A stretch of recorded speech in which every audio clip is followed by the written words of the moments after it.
Check the sequence again. I think we have a hit. Are you certain? Confirm the indicators.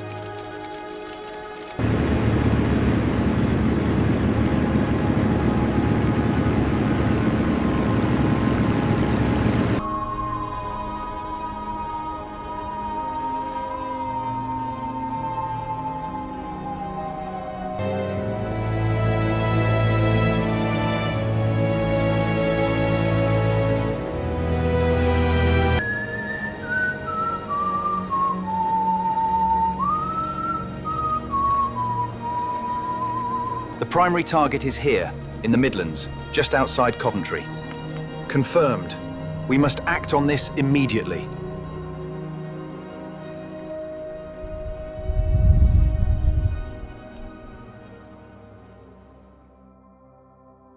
On the evening of November 14, 1940, the German Luftwaffe launched Operation Moonlight Sonata, the most devastating air raid on a British city since the Blitz began.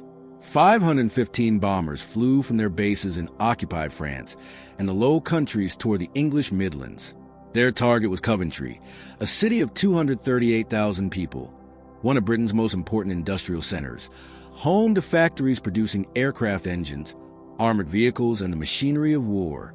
The bombers found their target with unusual precision, guided by a new radio navigation system called Nicobine that the RAF's jamming attempts that night had largely failed to disrupt.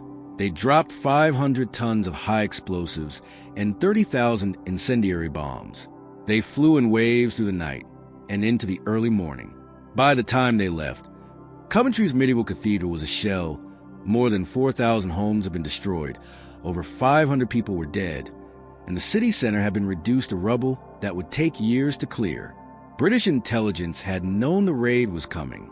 They had decoded the German signals, identified the target, and passed the information up the chain of command. Winston Churchill, the Prime Minister, had been briefed. He knew Coventry was the target. He knew the date. He knew the approximate scale of what was coming. And he did not warn the city. That is the story.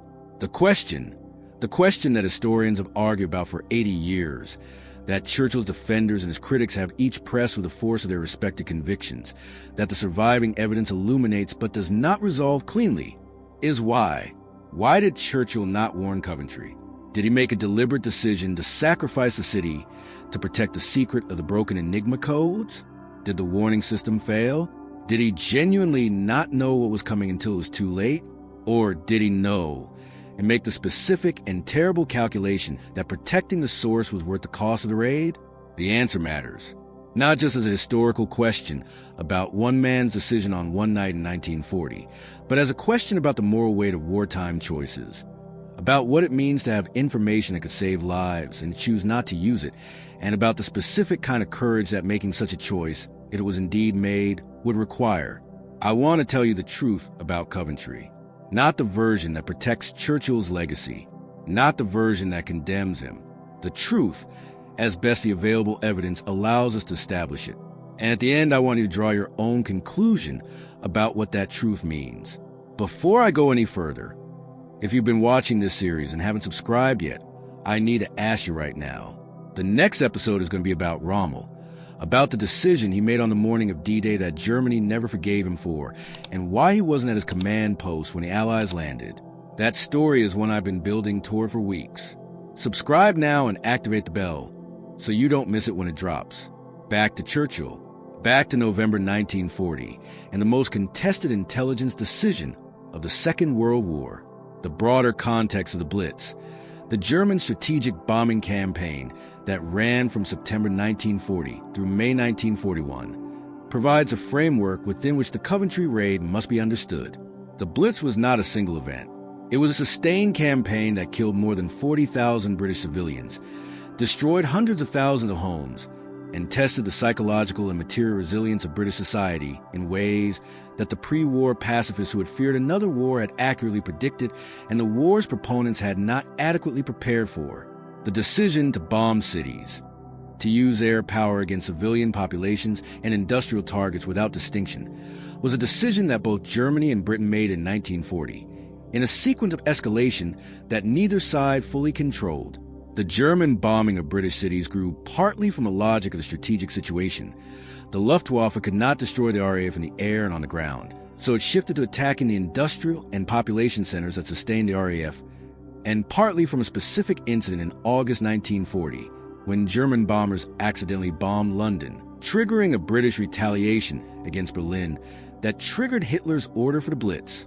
This history of escalation matters for the Coventry story because it establishes a specific context in which the British government was making its decisions.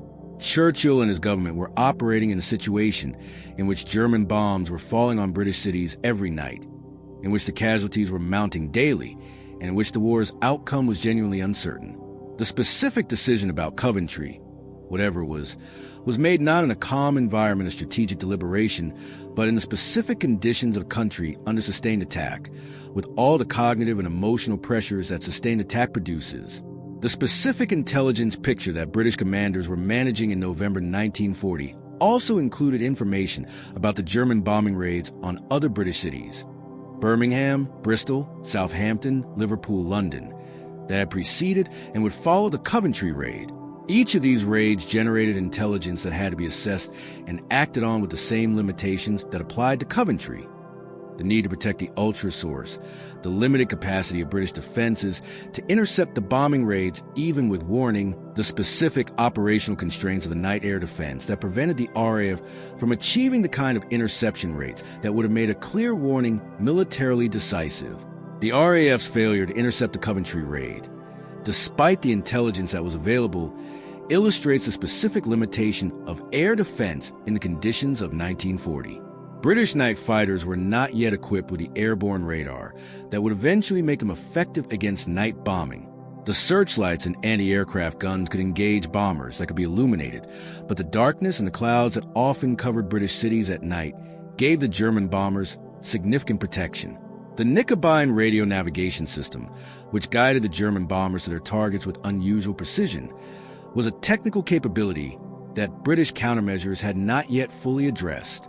The specific claim that Churchill made a deliberate decision not to warn Coventry because of ultra rests on the assumption that an effective warning was available, that the intelligence was specific enough and the defenses adequate enough, that a warning would have made a material difference to the outcome of the raid. The historical evidence suggests that this assumption may be wrong in important ways. The intelligence identifying Coventry as a target was not, according to the best current scholarship, as clear as Winterbotham's account suggested. The defenses available to protect Coventry, even with full warning, were not adequate to prevent the kind of damage the raid caused. This does not mean that the question of whether Churchill sacrificed Coventry to protect Ultra is irrelevant.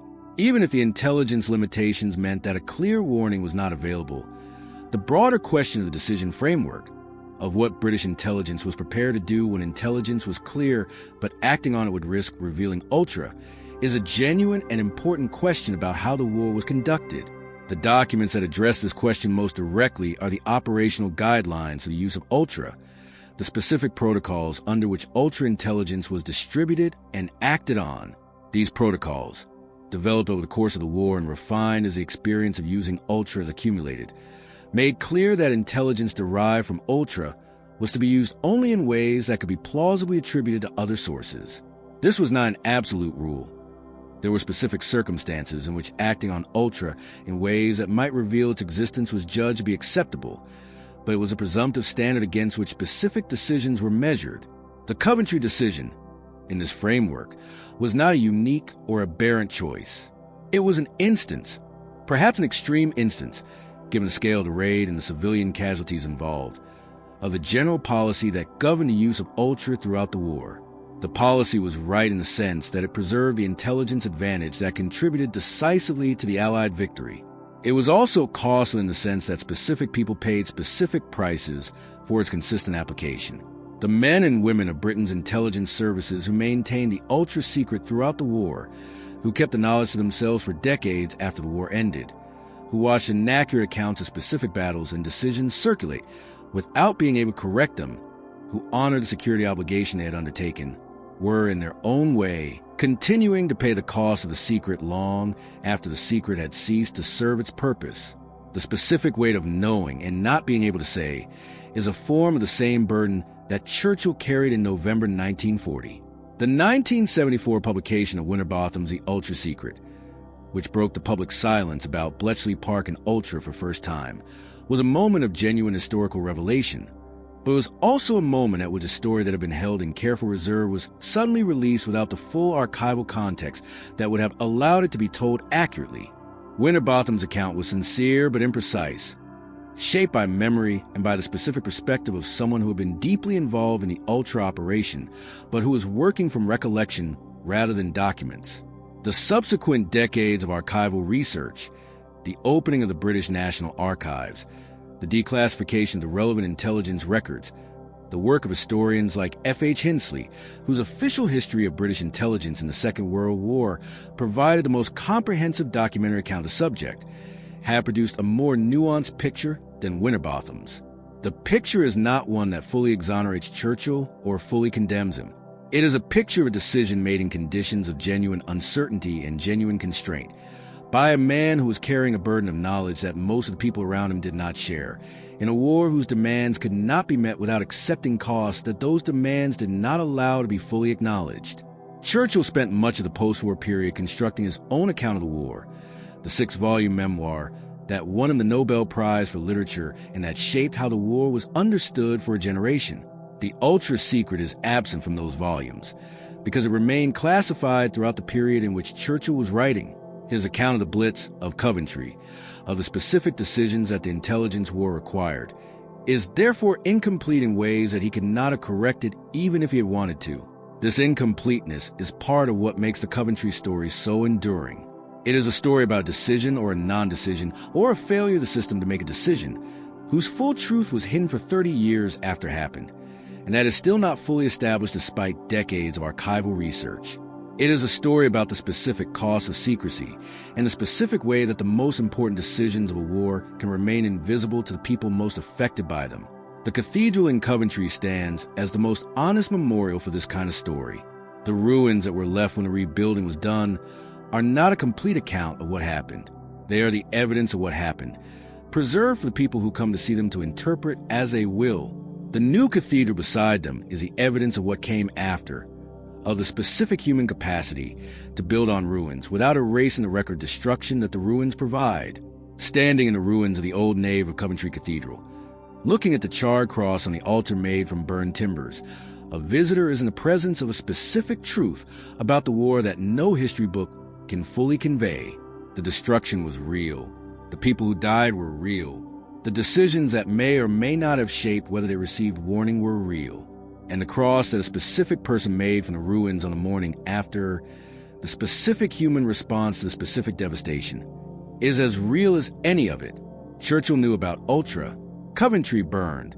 Whether he made a deliberate decision or whether the decision was made by the system he had created and the limitations that system operated within, is a question that the evidence illuminates without resolving. What is not a question is the fact of the ruins and the fact of the cross. The specific character of Winston Churchill, the man who was making these decisions, who was carrying the knowledge of Ultra through the darkest years of the war, is essential to understanding the Coventry story in its full human dimension. Churchill had become Prime Minister in May 1940, at the moment of the greatest crisis in British history since Napoleon. France was falling. The British Expeditionary Force was being evacuated from Dunkirk. Britain was alone. The German military machine that had crushed France in 6 weeks was now facing a country that had no realistic prospect of military victory, and that was being told by its new prime minister that it would fight on the beaches, in the fields, in the streets, that it would never surrender. This was not simply rhetoric. Churchill genuinely believed it. He had spent the 1930s as one of the very few British politicians who understood the nature of what Hitler represented and who had argued against the institutional consensus of his own party and his own government. That appeasement was not only futile but dangerous. He had been vindicated in the worst possible way by the events that the appeasement policy had failed to prevent. And he had come to power specifically because a catastrophe had made it impossible to deny any longer that he had been right. The specific weight that Churchill carried in November 1940, when the Blitz was at its most intense, when the German bombing campaign was destroying British cities night after night, when the American entry into the war was still uncertain and the Soviet Union was still formally neutral, was the weight of a man who understood what was at stake with clarity that most of the people around him could not share. He knew about Ultra. He knew what British intelligence was reading in German communications. He knew that the war could be won if the intelligence advantage was preserved and if American power could be brought into the conflict. He knew that it could be lost if either of those conditions failed. This knowledge shaped everything he did in November 1940, including, to whatever extent it was invoked, his response to the intelligence about Moonlight Sonata. He was not simply the heroic prime minister inspiring his people to endure. He was also the custodian of a secret that he believed was essential to war's outcome and a custodian of decisions that the secret required. The specific question of how Churchill personally processed these decisions, what the emotional cost was, how he reconciled the specific losses that protecting Ultra required with a broader obligation to the people he led, is one that the historical record can only partially illuminate. His public persona was constructed with great care throughout the war. The speeches, the gestures, the personal appearances in bombed cities, the cigar and the V sign, all of this was deliberate image management. The construction of a leader who embodied British defiance and whose presence in a damaged city or a blitzed neighborhood told the people in that neighborhood that their suffering was seen and shared. What happened behind this public persona, what Churchill actually felt in private about the specific decisions that the war required, is less accessible. He was not a man given to private self-revelation.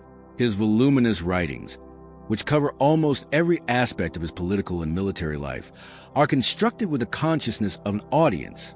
Even his private diaries and letters were written with an eye to how they might appear to posterity. The specific emotional reality of the decisions he made in November 1940, including whatever decision, deliberate or by default, shaped the response to Moonlight Sonata, is not preserved in any document that speaks to it directly. What the documents do preserve is the operational reality, the decisions that were made, the options that were available, the outcomes that resulted.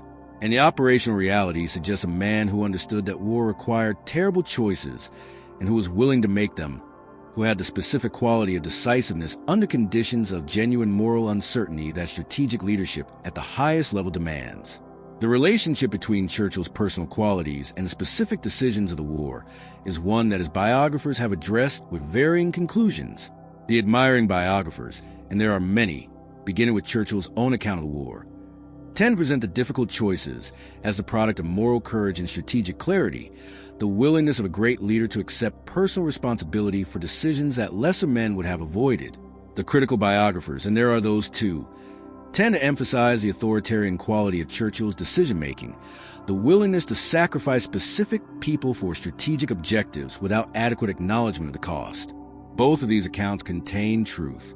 Churchill was capable of genuine moral courage, the specific willingness to make decisions that he knew would cost him politically, that he knew would be misunderstood, that he knew would cause suffering that he could not acknowledge or explain.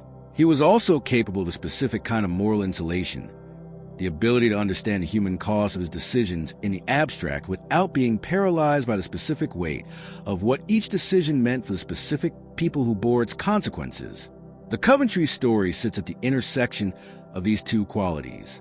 If Churchill made a deliberate decision to protect Ultra at the cost of a warning, and the evidence suggests that the decision framework in which he operated would have supported such a choice, even if the specific Coventry case may have been more complicated, then the decision was both an act of genuine moral courage and an act that required the specific moral insulation that leaders at his level must maintain. He could not afford to be destroyed by the weight of Coventry.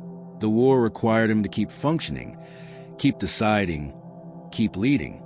The specific human beings who died in Coventry on November 14, 1940, had no access to this framework. They did not know about Ultra. They did not know that their city might have been known to be a target. They experienced the raid as the random violence of blitz, as the bomb that fell on their neighborhood, their house, their family. They could not know that the decision framework that governed British intelligence might have chosen not to warn them, or that the warnings that were sent were insufficient to protect them. This asymmetry between the knowledge of the decision-makers and the ignorance of the people bearing the consequences of those decisions is one of the permanent features of wartime intelligence. The people whose lives are affected by intelligence decisions do not know they are being affected. They experienced the consequences as chance or fate or enemy action, without the additional context that would allow them to understand what actually determined their fate.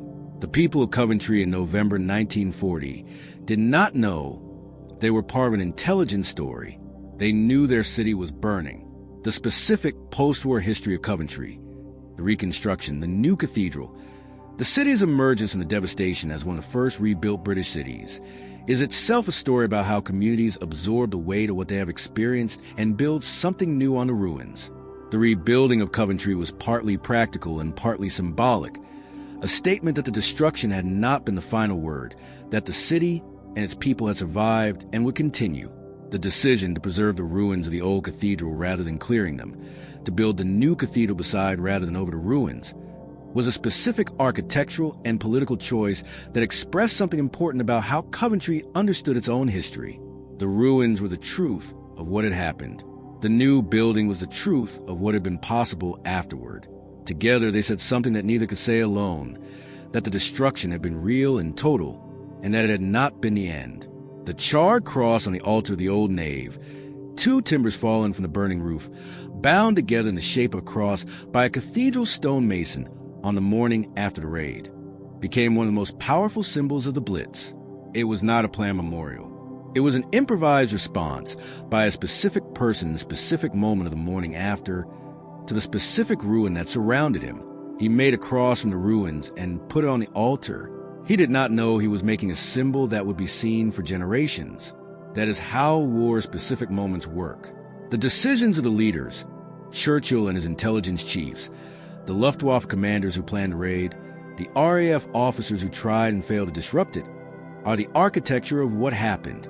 The specific human responses to those decisions, the stonemason who made the cross from burned timbers, the cathedral workers who cleared the rubble, the city council that voted to rebuild rather than abandon, are the substance of what it meant. The Coventry story is not simply a story about Churchill's decision or about British intelligence or about the moral calculus of ultra. It is a story about what happens to specific people when the decisions of governments and intelligence services and military commanders intersect with their specific lives, without their knowledge or consent, and produce consequences they had no way to anticipate and no power to prevent.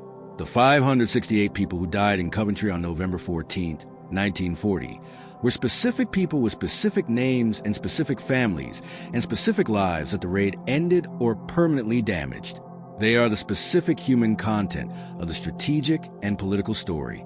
They deserve to be remembered as themselves, not as casualties in intelligence history, not as the acceptable price of protecting ultra, but as specific human beings whose deaths were part of what the war cost and whose lives were part of what the war was fought to protect. The cathedral that stands in Coventry today, the old ruins and the new building together, is the right memorial for a story that contains both the devastation and the survival, both the cost and the recovery, both the decision-makers who could not or would not prevent what happened and the people who lived through it and built something new on the rubble. The question of what Churchill knew and what he decided is a question for historians. The fact of what Coventry experienced is not a question. It is a record. The ruins are still there. The cross is still on the altar. The 568 names are still on the memorial. That is a truth that the history has to hold alongside the intelligence story and the strategic calculation.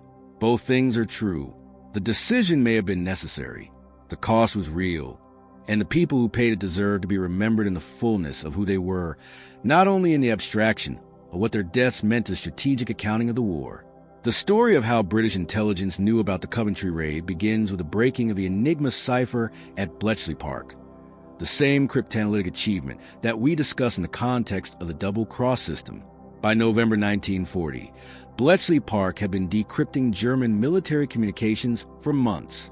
The product of this work, codenamed Ultra, was one of the most closely guarded secrets of the war, distributed only to a tiny number of senior commanders and political leaders under strict protocols designed to prevent the Germans from discovering that their cipher had been compromised.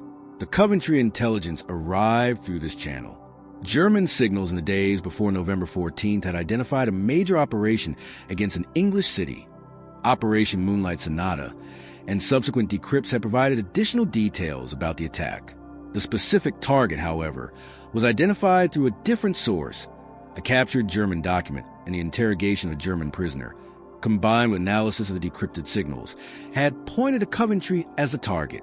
This is where the historical record becomes complicated, because the specific reconstruction of exactly what British intelligence knew, when they knew it, and what actions were taken in response, has been disputed since the story first began to emerge in the 1970s. The key figure in the standard telling of the Coventry story is Group Captain F.W. Winterbotham, whose 1974 book The Ultra Secret was one of the first public accounts of the Bletchley Park operation. Winterbotham claimed that Churchill received the decoded intelligence identifying Coventry as a target and made a deliberate decision not to evacuate the city or warn its population in order to protect the ultra secret. This account has been significantly challenged by subsequent historical research. The records of what British intelligence actually knew before the raid, and when they knew it, suggest a more complex picture than Winterbotham's narrative provides. The specific enigma decrypts about Moonlight Sonata were decoded and circulated, but they did not clearly identify Coventry as a target. The target was identified through other intelligence that arrived later, and that may not have reached the right people in time to allow an effective response, even if Churchill had wanted to give one.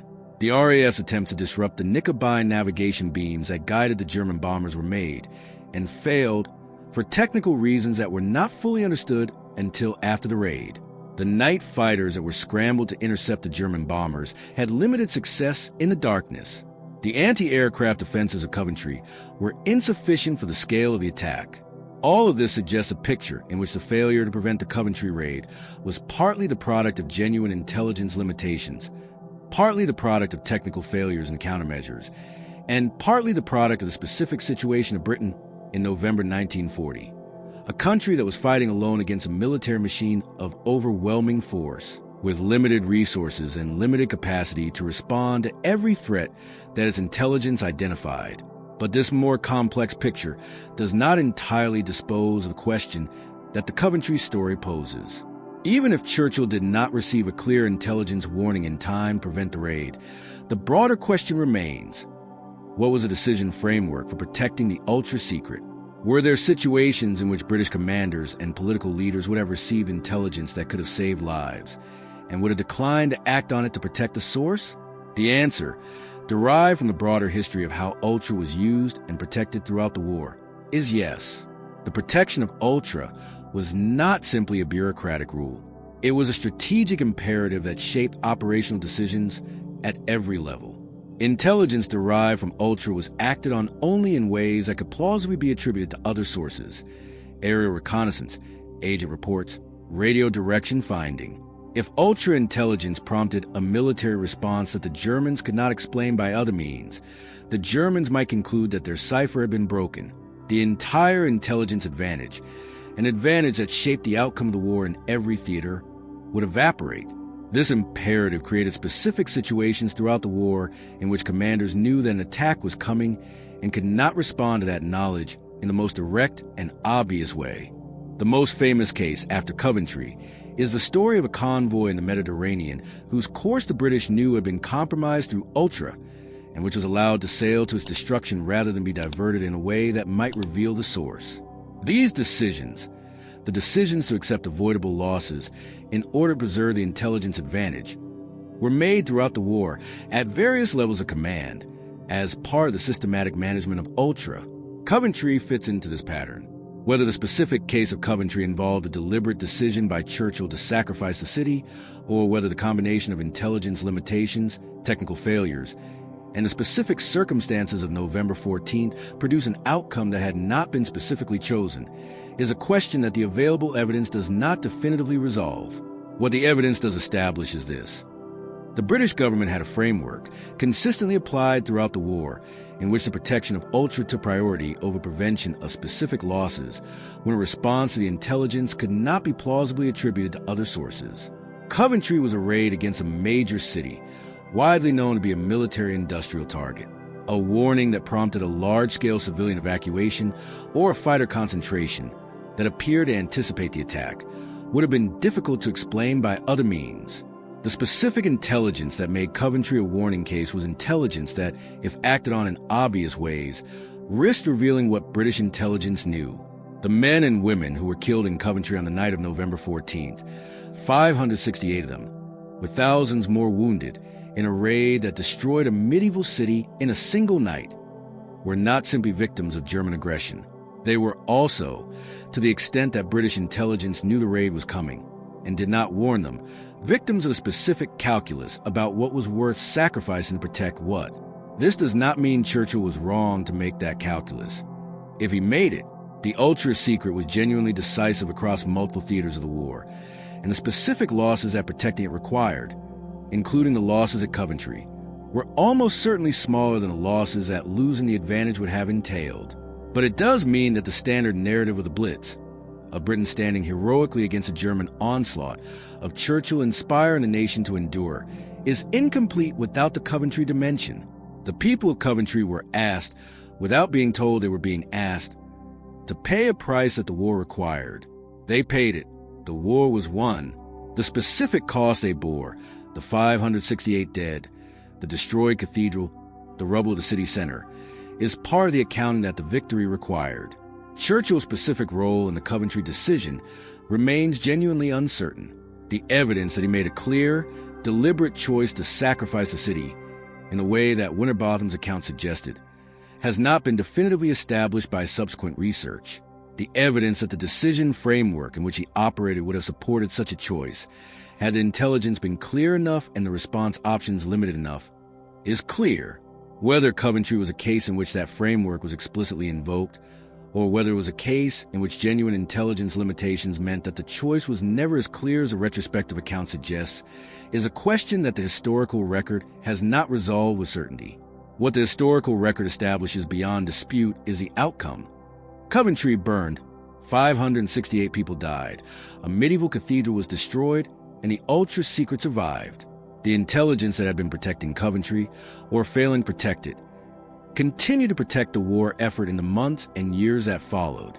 The Battle of the Atlantic was eventually won partly through ultra-intelligence. The campaigns in North Africa and Italy were shaped by ultra. The D-Day deception was sustained partly through ultra. The decisions that protected ultra throughout these operations were decisions made in the same framework that shaped or failed to shape the response to Moonlight Sonata. The specific moral weight of those decisions, the weight that Churchill and the small number of people who knew about ultra carried throughout the war, is not adequately captured by either the heroic narrative or the damning one. It is not the weight of a man who callously sacrificed his own people for strategic advantage, nor is it the weight of a man who fought purely to protect Britain, without making terrible choices about what that protection required. It is the weight of a man who understood, with more clarity than most of the people around him, because he knew what they did not know, that the war could be won only if the intelligence advantage that Ultra provided was preserved, and that preserving it required accepting losses that could not be prevented without revealing what British intelligence knew. That is a specific and terrible kind of knowledge, and it is the kind of knowledge that leadership at the highest level of a total war requires.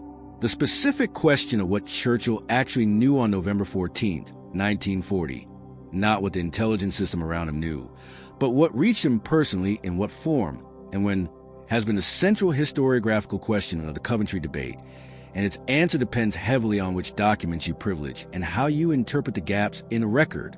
The case for Churchill having known and having made a deliberate decision rests primarily on the following. The ultra-intelligence about Moonlight Sonata was distributed to senior levels of the British government.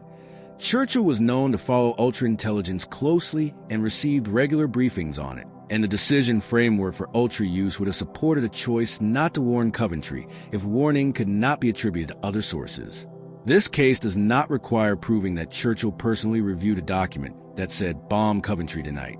It requires only that the intelligence was available at his level and that the decision framework he had established would have governed the response. The case against rests on the following. The specific ultra decrypts about Moonlight Sonata did not clearly identify Coventry as a target until relatively late, and when the target was identified, the identification came from non-ultra sources that would not have triggered the ultra protection protocols. The decision not to warn Coventry, or the failure to provide an adequate warning, may therefore have been a product of genuine intelligence uncertainty rather than a deliberate sacrifice. And the countermeasures that were attempted, the RAF jamming of the Nicobine beams, the night fighter interceptions, were real efforts to protect the city that failed for technical reasons, not for strategic ones. The honest historian's position is that neither case is fully established by the available evidence, and that the truth is probably more complex than either the deliberate sacrifice narrative or the intelligence failure narrative alone can accommodate. What the evidence clearly establishes is a system, the Ultra Protection Framework, that was designed to accept specific losses in order to preserve the intelligence advantage, and that was applied consistently throughout the war. Whether Coventry was a case in which that system was explicitly invoked, or whether it was a case in which other factors produced the same outcome, the system itself is real and consequential. The specific people who designed and maintained that system, the intelligence officers at Bletchley Park, the operational security officers who control the distribution of Ultra, the senior commanders who made the decisions about when and how to use the intelligence product, were making choices that affected the lives of specific people without those people's knowledge or consent. This is not unique to intelligence work in wartime. It is a nature of strategic decision-making at any level, but it is particularly acute in intelligence work, where the decisions are specifically designed to be invisible and where the people bearing the consequences have no way of knowing that a decision was made rather than fate.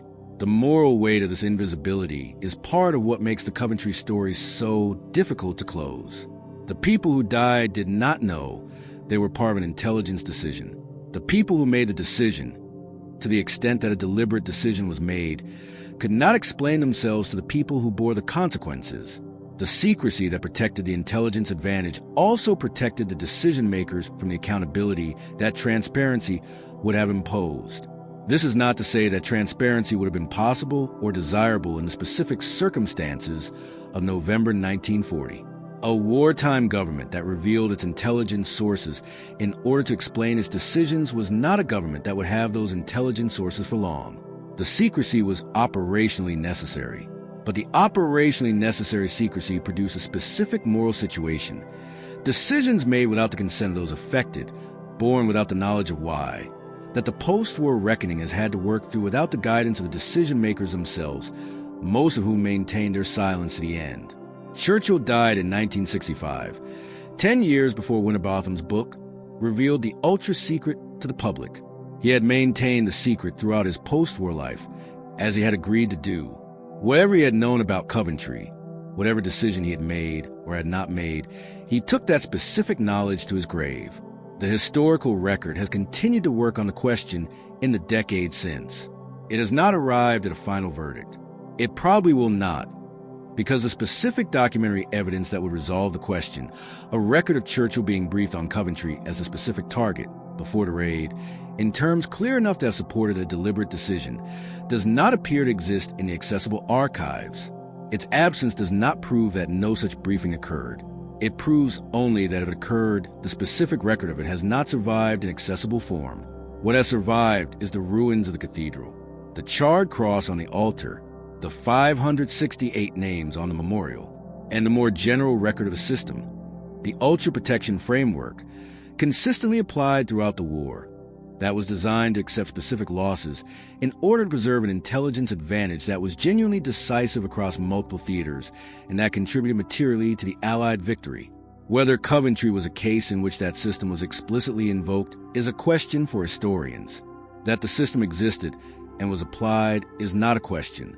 That specific people paid specific prices for its application, not just at Coventry, but throughout the war, in convoy routes and air raids, and a dozen other situations in which the ultra protection imperative constrained the British response to threats that the intelligence had identified, is not a question.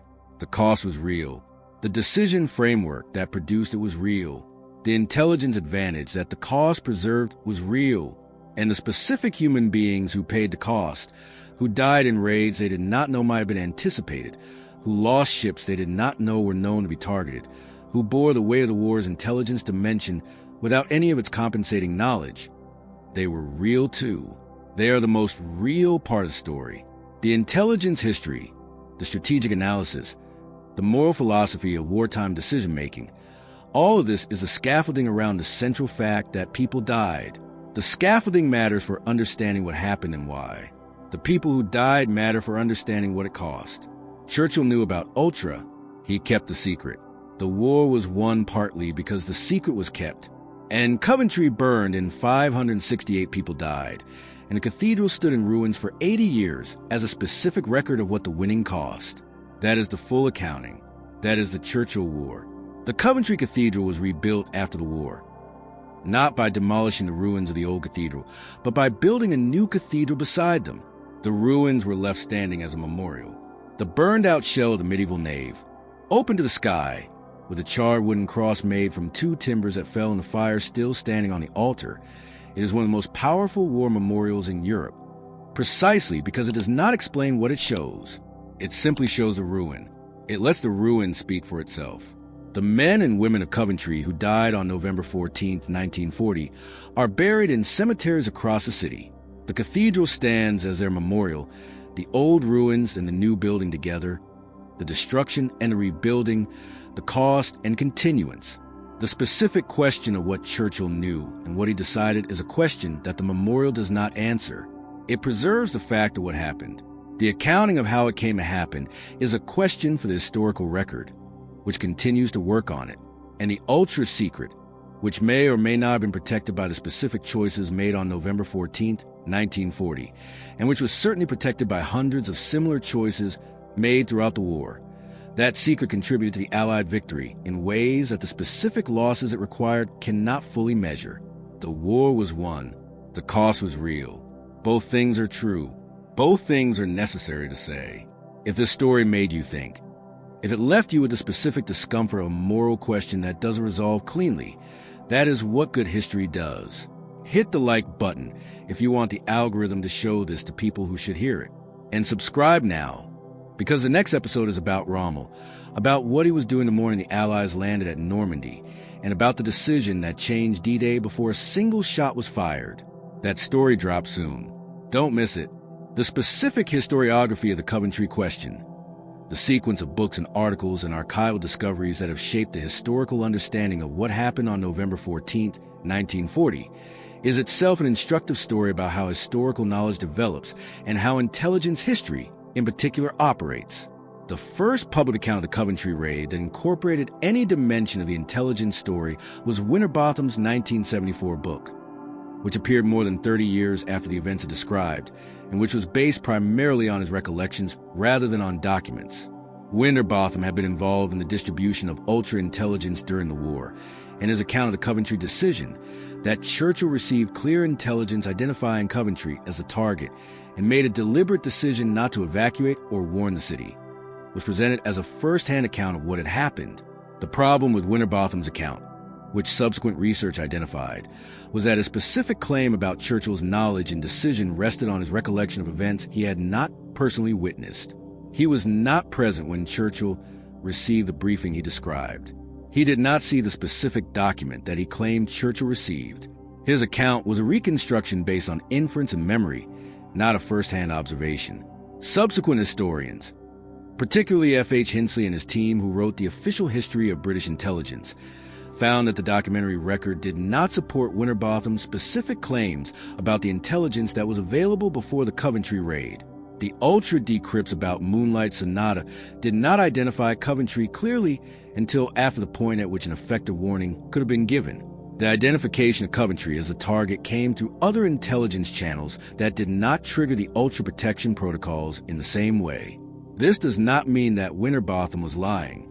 It means that his recollection, filtered through 30 years of memory and the specific perspective of someone who had been involved in ultra-distribution, had shaped the events into a narrative that was cleaner and more morally coherent than the actual sequence of events. The deliberate sacrifice of Coventry to protect Ultra is a morally coherent story. It has a clear decision-maker, and a clear moral weight. The actual sequence of events, intelligence limitations, technical failures, the specific constraints of British air defense in November 1940, is messier and less morally satisfying, but probably more accurate. The lesson that this historiographical sequence teaches applies broadly. Accounts of intelligence officers speaking from memory decades later are valuable but unreliable. They capture something true about the general significance of what they participated in, but frequently distort specific details in the direction of greater clarity and moral coherence than the actual events possessed. This is particularly consequential in intelligence history, because the intelligence documents that would correct the memory-based accounts were classified for decades.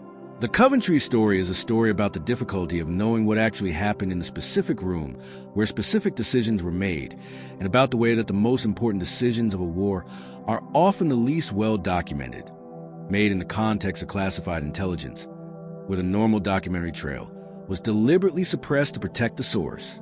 The Coventry story teaches this lesson with particular force because its historiographical trajectory has been so clearly visible. The confident claim of a first-hand account, the challenge in the archival record, the more nuanced conclusion that the archives support but do not fully establish, and the ongoing uncertainty that acknowledges what the evidence can and cannot establish. The ruins of Coventry Cathedral are more certain than the archival record of what Churchill knew and decided. They stand as the evidence of what happened, irrefutable and permanent, in the absence of specific documentary evidence that would allow us to fully establish why it happened. That specific combination, the certainty of the consequences and the uncertainty of the decisions, is a characteristic condition of intelligence history, and the Coventry story is its most vivid and most human illustration. Churchill knew about Ultra. He kept the secret throughout the war and throughout his post-war life. The specific decisions that the secret required are part of what keeping the secret cost. The ruins of Coventry Cathedral are part of the ledger in which those costs are recorded. The historians continue to work on the question. The ruins continue to stand. The British cities that the Blitz struck in the autumn and winter of 1940 and 1941 each carry their own version of the Coventry story. Each carries a specific memory of what the bombing cost them and a specific question of what the British government knew and what it could or would do to protect them. London bore the heaviest burden. 67 nights of continuous bombing that killed more than 30,000 Londoners and destroyed hundreds of thousands of homes. The East End bore the weight of the early raids most heavily. Its working-class neighborhoods packed close together in ways that made them particularly vulnerable to the incendiary attacks that the German bombers preferred. Southampton, Bristol, Plymouth, Liverpool, Birmingham. Each of these cities carries a specific memory of the Blitz. Each of them raises, in its own specific way, the same question that Coventry raises. What did the British government know about the raids that struck them, and what decisions were made about how to use or not use that knowledge? The general answer, derived from the archival research that has been done on the Ultra Protection Framework, is that the government knew more than it could act on in obvious ways, and that the specific decisions about when and how to act on the intelligence were consistently shaped by the imperative to protect the source. This framework did not mean that the government made deliberate choices to sacrifice cities. It meant that the intelligence advantage was systematically managed in ways that accepted some losses as the price of preserving the advantage across the full breadth of the war effort. The people who lived in those cities and who bore the losses did not know this. They knew the bombs. They knew the fires. They knew the people who did not survive the nights when the Luftwaffe came.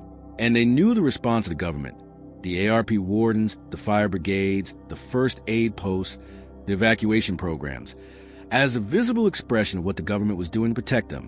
What they did not know was the invisible layer beneath, the intelligence picture that the government possessed, the decisions about how to use it, the specific sacrifices that the management of that intelligence required.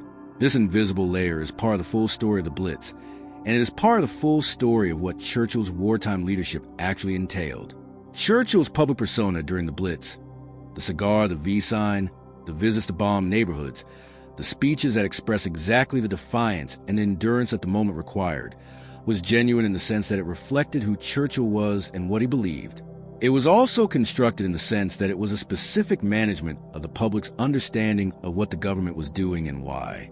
The full story, the ultra story, the decision framework, the specific choices that intelligence management required, was invisible behind the public persona. The post-war reckoning with this invisible dimension has been conducted gradually, as the archival records have opened and the intelligence history has been written. The reckoning has produced a more complex understanding of Churchill and of British wartime decision-making than the heroic narrative of the Blitz provided. It has not produced a condemnation. The decisions made were defensible given the circumstances and the constraints, but it has produced a more honest accounting of what the war actually cost and how those costs were actually distributed. The people of Coventry and of the other cities the Blitz struck paid their share of the cost of the ultra-intelligence advantage. They paid it without knowing they were paying it, without consenting to pay it, and without being told afterward that their suffering had been part of a strategic calculation that contributed to the war's outcome. This is not an accusation. It is a description of the specific moral situation of wartime intelligence, a situation in which the most important decisions are necessarily invisible to the people most affected by them. The ruins of Coventry Cathedral are the most honest memorial for this situation. They preserve the evidence of what happened without explaining why it happened. They invite the visitor to stand in the ruins and think about what the evidence means, about the specific cost of the war and the specific people who bore it and the specific decisions that shaped it. Churchill knew about Ultra. Coventry burned. Both things are true. The honest accounting of the war requires holding both. There is one more dimension of the Churchill-Coventry story that deserves attention before we close. The specific question of what the people of Coventry themselves have made of the story over the 80 years since the raid. Coventry has maintained a specific identity as a city of peace and reconciliation in the post-war decades, an identity that emerged directly from the experience of the bombing, and that expressed itself in specific ways that reflect the city's relationship to what it suffered. The Coventry Cathedral, with its ruins and its new building, was the first expression of this identity.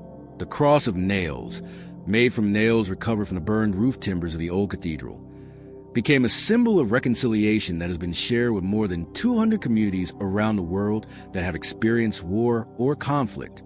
Coventry became twinned with Dresden, the German city destroyed by Allied bombing in February 1945, a specific gesture of reconciliation between former enemies that acknowledged that the suffering of war was not one-sided. This identity, the specific identity of a city that had suffered great destruction and that had chosen to respond with reconciliation rather than with bitterness, is part of what the Coventry story means. It does not resolve the intelligence question. It does not answer whether Churchill made a deliberate decision or whether the system made a decision by default. It does not adjudicate the moral weight of the ultra-protection framework. But it does something that the historical analysis cannot do. It shows what the people most affected by the specific events chose to make of what happened to them. They chose to build a cathedral rather than a monument of grievance. They chose to twin with their former enemy. They chose to use their experience of destruction as a foundation of a commitment to peace. This is not a moral verdict on the decisions that produce the destruction. It is a demonstration of what human communities are capable when they decide that the past, however painful, does not have to determine the future. Churchill made his decisions, whatever they specifically were, in service of winning a war that needed to be won. The people of Coventry lived with the consequences of those decisions and built something from the ruins that the decisions had not anticipated and could not have planned. Both contributions are part of the full story. Churchill knew about Ultra. He kept the secret. The war was won. Coventry burned, rebuilt, and became a city of peace. The ruins stand. That is the Churchill War.